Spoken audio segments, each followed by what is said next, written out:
The night Dmitri found her, snow was falling on the empty streets like ash from some distant, forgotten fire. He was finishing his shift at the old municipal library, pushing his mop cart through the back alley where the dumpsters hulked like sleeping beasts. 53 years old, knees that ached in the cold, hands calloused from decades of honest work. His life was small, contained within the circumference of his studio apartment, the bus routes he knew by heart, the buildings he cleaned after the world had gone home. The child was wrapped in white silk, lying in a wooden crate behind the recycling bins. Dmitri almost missed her. The crate was ornate, carved with symbols he didn't recognize, ancient things, curling patterns that seemed to move in his peripheral vision. But it was her crying that stopped him, a sound so soft and strange it barely registered as human, more like wind through autumn branches, or the distant call of some night bird he'd never heard before. He approached slowly, his breath misting in the December air. When he looked down into the crate, the child looked back with eyes that were far too old for her small face. Perhaps 3 years old, pale as moonlight, with dark hair that seemed to drink the shadows around her. She wore a dress that must have cost more than Dmitri earned in a year, all lace and silver threading, and around her tiny neck hung a pendant that caught the streetlight, a silver rose, intricate and impossibly beautiful. "Jesus and Mary," Dmitri whispered in his grandmother's Polish. The child didn't cry louder when he lifted her. She simply watched him with those ancient knowing eyes, one small hand clutching the pendant at her throat. The silk wrapping fell away, and Dmitri saw there was a letter pinned to her dress, sealed with red wax that bore the impression of a crown. His hands shook as he opened it. The handwriting was elegant, old-fashioned. "To whoever finds this child, her name is Sarah. I am beyond reach, beyond redemption, beyond all things but necessity. I am her father, and I have failed her in ways that matter. The court demands her death for what her mother was. I cannot protect her there. I cannot keep her in that world without destroying her. Let her be human. Let her forget what she was born to be. This is my only gift to her, the chance to live freely, even if it means living without me. Guard her well. She is all that remains of something I once knew how to love." There was no signature, only that crown pressed into wax, and beneath it, a small velvet pouch heavy with gold coins that were stamped with dates from centuries past. Dmitri stood in the alley for a long time, the child in his arms, the letter crumpling in his fist. He should call someone, the police, social services, someone who knew what to do with abandoned children found in wooden crates behind libraries at 2 a.m. But the child's hand had found his collar, and she was gripping it with surprising strength. Those 2 old eyes fixed on his face with something that looked like recognition, like trust, like desperate hope. "Sarah," he said softly, testing the name. She didn't smile, but something in her expression shifted, softened, and for the first time since he'd found her, she looked like what she was supposed to be, a frightened child in need of shelter. Dmitri tucked the letter into his coat pocket, adjusted his grip on the little girl, and began the long walk home. The years passed like pages turning in a book no one else was reading. Dmitri's studio became a 1-bedroom, then a 2-bedroom in a better neighborhood, though still modest, still within his means, supplemented carefully by those impossible gold coins he sold one at a time to a jeweler who asked no questions. He told the authorities he was her great-uncle, produced documentation that the coins helped facilitate, and the system, overwhelmed and understaffed, let one more child slip through into the arms of someone who seemed to care. Sarah grew, slowly at first, then more normally, as if she were catching up to human time, learning how to age in the way mortal children did. She was strange. There was no denying it. She didn't play with other children easily. She read constantly, devouring books with an intensity that seemed like remembering rather than learning. She preferred night to day, though she never said so aloud. And sometimes Dmitri would wake at 3 a.m. to find her standing at the window, staring out at the city with an expression of such profound loneliness that it broke his heart. But she was also kind, gentle with small creatures, careful with his feelings in ways that seemed far too mature for her age. She helped him with the cooking, learned Polish from him, laughed at his terrible jokes, and held his hand when they walked through the city streets. By the time she was 7, or seemed to be 7, for he was never entirely certain of her real age, She had begun to call him Tato, father, the word that mattered more to him than any other. They built a life together in the margins of the city, in the quiet spaces where no one looked too closely. Dmitri kept working his night shifts, kept them safe, kept them small and unremarkable. Sarah went to school, earned good grades without being exceptional, made one or two careful friends, and came home each evening to the apartment that smelled like his grandmother's cooking and old books and safety. The pendant she'd worn the night he found her remained around her neck, always. She never took it off, not for baths or sleep or gym class. Dmitri asked about it once when she was 9, and she touched it with fingers that trembled slightly. "It helps me remember to be good," she said. "To be human." He didn't ask again. The night everything changed, Sarah was 14, and winter had come early. Dmitri was working late, cleaning the offices in the financial district, when his phone rang. Sarah's number, he answered. Immediately, stomach tight with the familiar worry of a parent who knew something was wrong. "Tato!" Her voice was small, frightened. "Something's happening to me."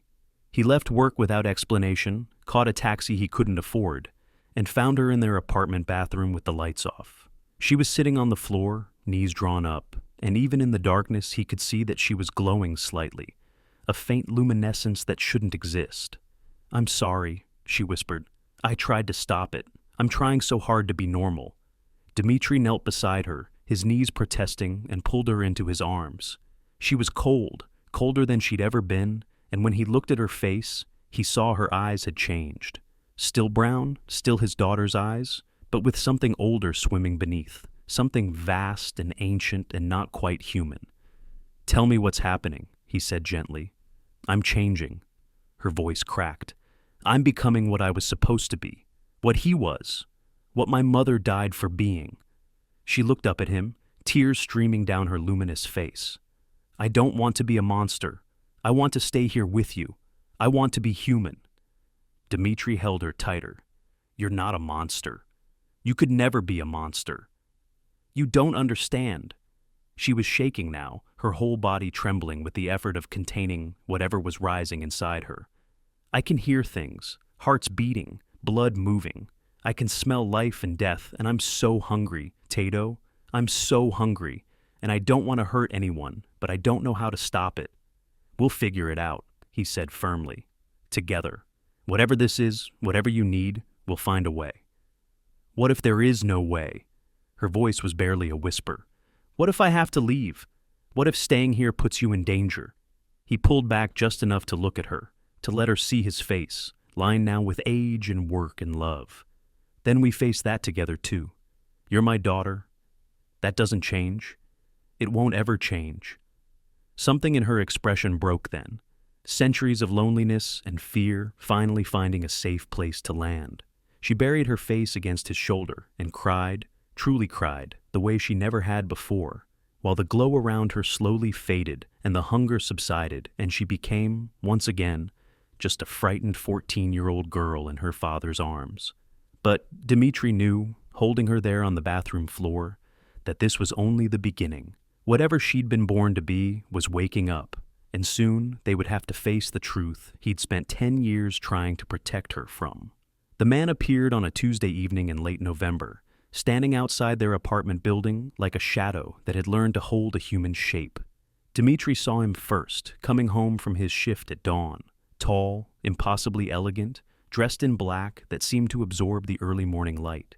His face was angular, beautiful in the way expensive sculptures were beautiful, cold and perfect, and somehow terrible. When he turned to look at Dmitri, his eyes were the color of old blood.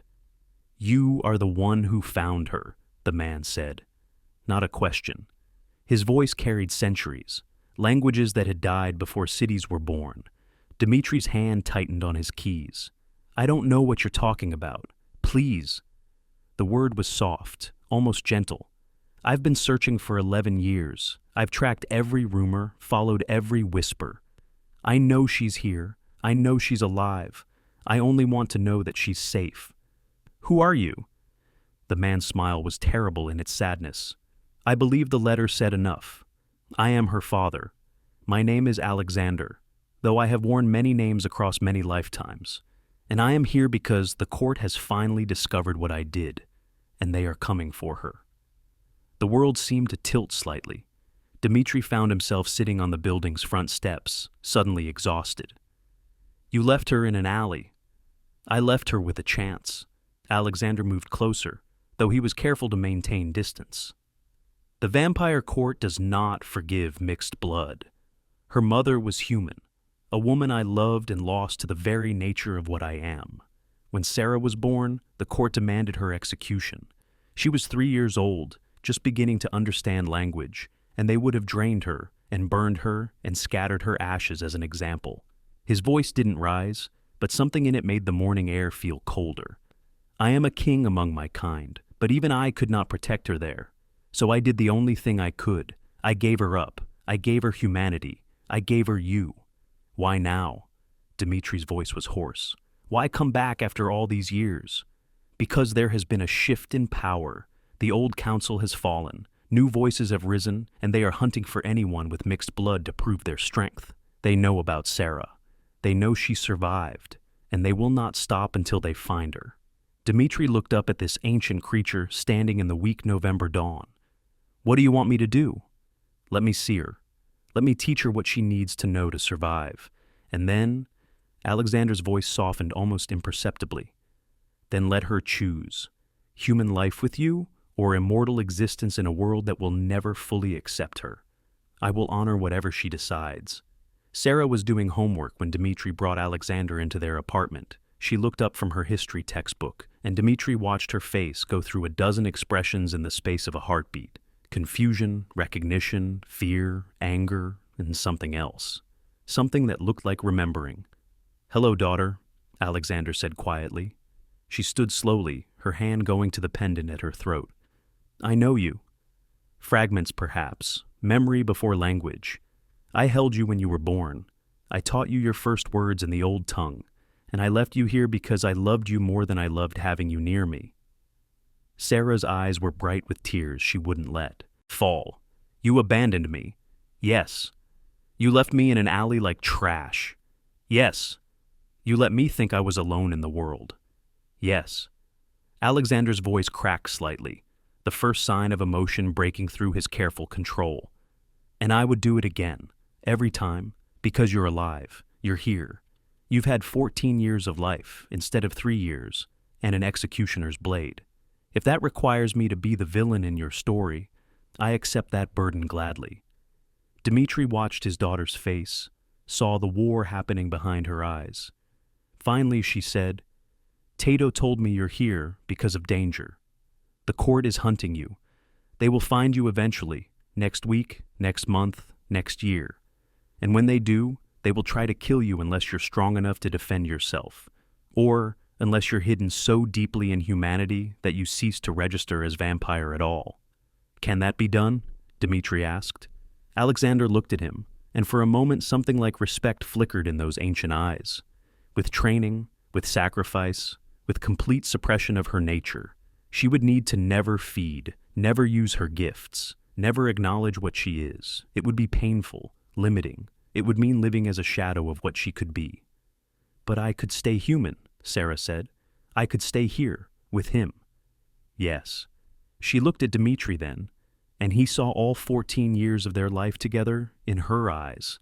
The first day of school, learning to ride a bicycle, late nights reading together, his terrible attempts at braiding her hair, Christmas mornings, the small, precious accumulation of ordinary moments that had built a life. "I want to learn," she said finally. "I want to know what I am. I want to be strong enough that no one can hurt the people I love. But I don't want to lose this. I don't want to lose him." Alexander nodded slowly. "Then we have work to do." The training began that night in the abandoned warehouse district where Dmitri had worked briefly years ago. Alexander taught her the old words, the formal speech of the vampire courts that sounded like winter wind through dead forests. He taught her to sense other vampires, to shield her presence, to move through shadows the way a breath moves through air, and he taught her to feed without killing. "This is the hardest part," he said, demonstrating on a volunteer from the city's homeless population, a man who accepted payment and showed no fear, suggesting this wasn't his first transaction with the supernatural. Blood is life. Life is intoxicating. Every instinct will tell you to drink until there's nothing left. But humanity lies in restraint, in taking only what's needed, in leaving them whole. Sarah struggled. Dmitri watched from the shadows, his heart breaking every time she pulled back from the volunteer, with tears streaming down her face, her whole body shaking with need and denial. But she learned. Slowly, painfully, she learned to be the thing she was born to be without. Becoming a monster. Alexander was patient, surprisingly gentle. He never raised his voice, never pushed too hard, never made her feel ashamed of her nature. And sometimes, when he looked at her, Dmitri could see the weight of his choice 11 years ago, the terrible love that had made him give away the thing he cherished most. Weeks passed, then months. Sarah grew stronger, more controlled. She learned to walk the line between human and vampire, to exist in both worlds without fully belonging to either. She still went to school, still did her homework, still called Dmitri Tato, and helped him cook dinner, and fell asleep reading too late into the night. But now she also knew how to move faster than human eyes could follow, how to hear heartbeats from 3 blocks away, how to defend herself against creatures that were centuries old and hungry for her blood. "She's remarkable," Alexander said one night, watching Sarah practice her forms. He and Dmitri had developed an unlikely partnership, 2 fathers united in protecting the same child. "Strong, controlled, compassionate, you've raised her well. You gave her the foundation," Dmitri said. "Whatever she was those first 3 years, whatever you taught her before you left her, it's still there. She's got your strength. She has your humanity." Alexander's voice was quiet. "That's more valuable than anything I could have given her." They stood in silence for a moment, watching Sarah move through the shadows like poetry, like grief, like hope made manifest. "They're coming soon," Alexander said finally. "I can feel it. The court has narrowed their search. Within weeks, perhaps days, they'll find this city. When they do, we'll be ready," Dmitri said firmly. Alexander looked at him, truly looked at him, and something passed between them, understanding, recognition, the knowledge that they were both prepared to die for the same small miracle of a girl who'd been abandoned in an alley and loved back into existence. The court came on a winter night when the city was sleeping under fresh snow. Dmitri was at work when Sarah called him, her voice carefully controlled, but with an edge of fear he'd learned to recognize. "They're here, 3 of them, old ones. Tato, they're at the apartment." He dropped everything and ran, caught a taxi that moved too slowly through the snowy streets, called Alexander, who answered on the first ring and promised to come. But Dmitri knew he'd be the first to arrive, and he knew that whatever was waiting at their home might be more than a middle-aged janitor could face. He didn't care. She was his daughter. The apartment door was open when he arrived. Inside, the lights were flickering, and 3 figures stood in their small living room, like shadows that had learned to hunger. 2 men and a woman, all beautiful, all ancient, all radiating a cold that had nothing to do with the winter outside. Sarah stood between them and her bedroom door, her hands raised defensively, that silver rose pendant glowing faintly at her throat. "You're the human?" the woman said, turning to look at Dmitri with eyes like dead stars. "The one who thought he could hide stolen property from the court?" "She's not property," Dmitri said, moving to stand beside Sarah. "She's a child. She's an abomination." The woman moved closer, inhumanly fast. "Mixed blood. Human weakness contaminating vampire purity. The old king's greatest shame. She should have died years ago. Alexander protected her. Alexander is a traitor and a fool. He weakened himself with human love, and now his kingdom has fallen. We are the new order, and we do not permit his mistakes to continue drawing breath." One of the men grabbed Sarah before Dmitri could react. She cried out, struggling, and Dmitri lunged forward without thinking, putting himself between the vampire and his daughter. The creature backhanded him almost casually, sending him crashing into the wall. Pain exploded through his chest, ribs breaking, he thought distantly. But he forced himself upright. "Run!" he gasped to Sarah. "Please, baby, run! I won't leave you." The woman laughed, a sound like breaking glass. "How touching! The pet and its human. Don't worry, child. We'll make this quick, and then we'll find Alexander and make him watch what's left of you burn." She raised her hand, nails lengthening into claws, and Dmitri saw his death coming. saw Sarah's death following, saw 11 years of love and struggle and ordinary miracles ending in their small living room while snow fell outside like tears. Then Alexander was there. He came through the wall itself, or seemed to, moving with a speed that made the other vampires look like they were standing still.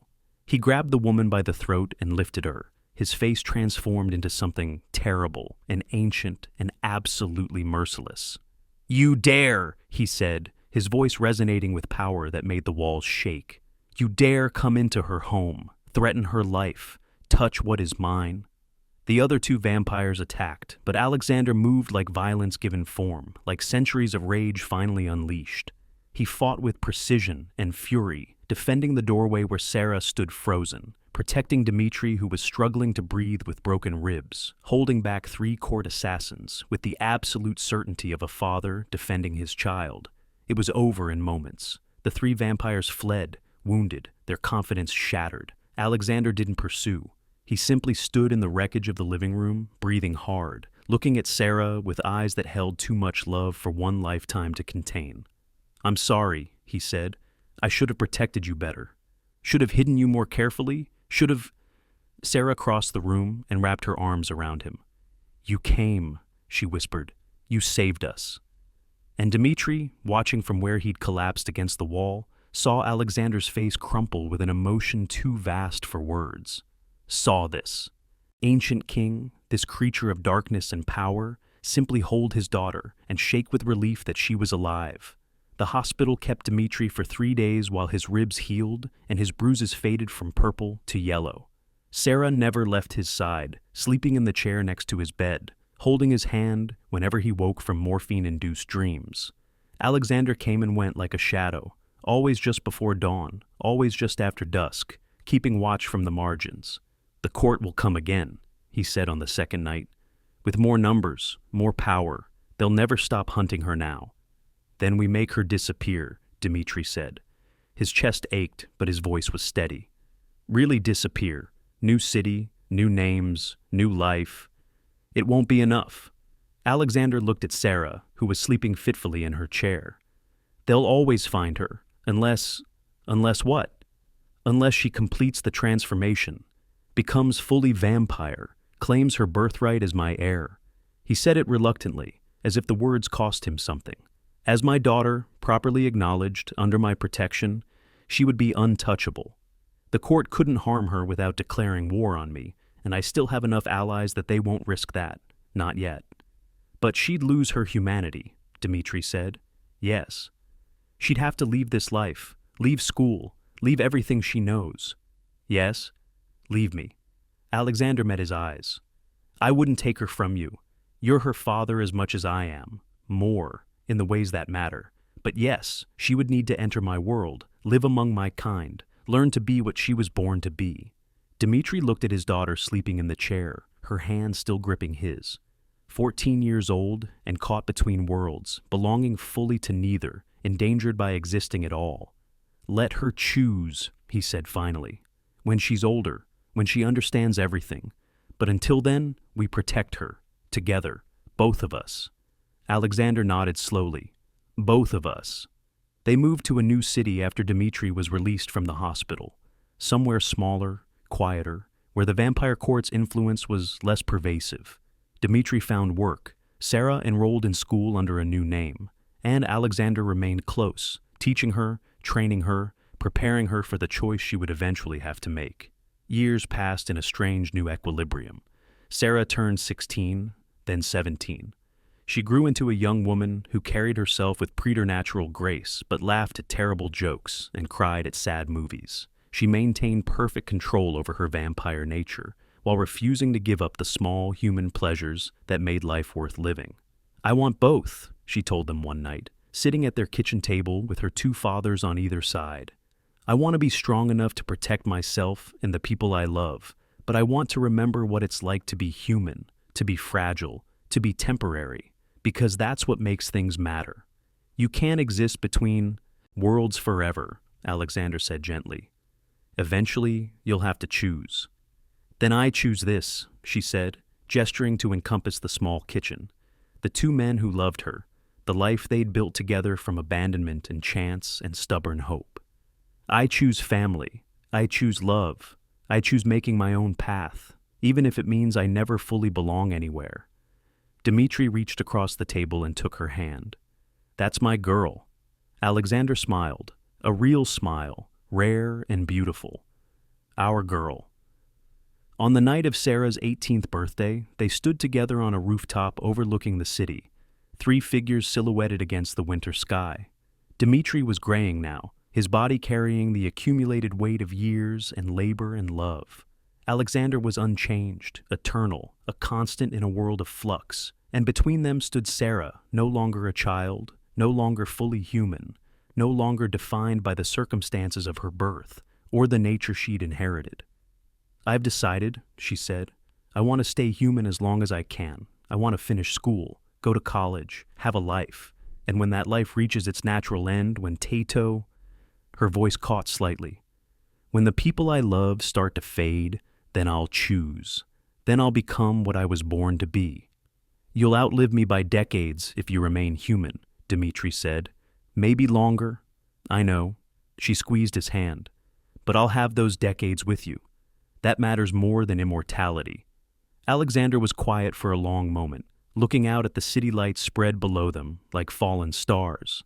Finally, he said, I spent 11 years missing you, missing the chance to watch you grow. I won't waste whatever time we have left trying to force you into a choice you're not ready for. Thank you, Sarah said. Then to both of them, thank you for fighting for me, for saving me, for letting me choose who I want to be. Dmitri pulled her close, feeling the chill of her skin, the strength in her embrace, the precious reality of her presence. You choose every day. That's what being human really means.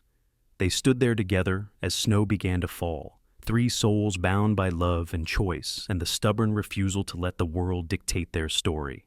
Below them, the city hummed with life, heartbeats and breathing, and the beautiful temporary existence of mortal things. And above them, the sky stretched endless and dark, full of mysteries and time and all the nights yet to come. Sarah would eventually face the choice again. The court would continue hunting. Alexander would keep standing between her and danger. And Dmitri would grow older, slower, more fragile with each passing year. But tonight, they had this moment, this rooftop, this family that shouldn't exist but did anyway, built from abandonment and chance and the radical act of choosing love over all the reasonable arguments against it. The snow fell, the city breathed, and somewhere in the quiet spaces between human and immortal, between monster and savior, between what she was born to be and what she chose to become, Sarah stood tall and unafraid, carrying both her father's gifts like the pendant at her throat, a reminder that love, in the end, was the only inheritance that mattered. They walked home together through the snowy streets, 3 shadows among many, unremarkable to anyone who might see them pass. Just a family. Just the small, precious miracle of people who'd found each other in the dark and decided to hold on. Behind them, their footprints filled slowly with snow, disappearing into the quiet morning, as if they'd never been there at all. But the path they had walked remained, invisible but real, marked by choice and love, and the ancient truth that family isn't always about blood. Sometimes it's about who shows up when the world tries to abandon you, who stays when survival demands leaving, who sees you completely and loves you anyway. And in the growing dawn, as they climbed the stairs to their small apartment and closed the door on the cold, they carried that truth like light against the darkness, like hope against despair, like the fragile, fierce, utterly human decision to love despite every risk, every danger, every reasonable fear. The story continued. It would continue long after this moment, through decades or centuries, through choices yet to be made and dangers yet to be faced. But here, now, in this small apartment that smelled like home, they had each other. They had this life they'd built together from fragments and faith, and the stubborn insistence that love was always, always worth the cost. Outside, the world turned. Inside, they were safe. For now, that was enough.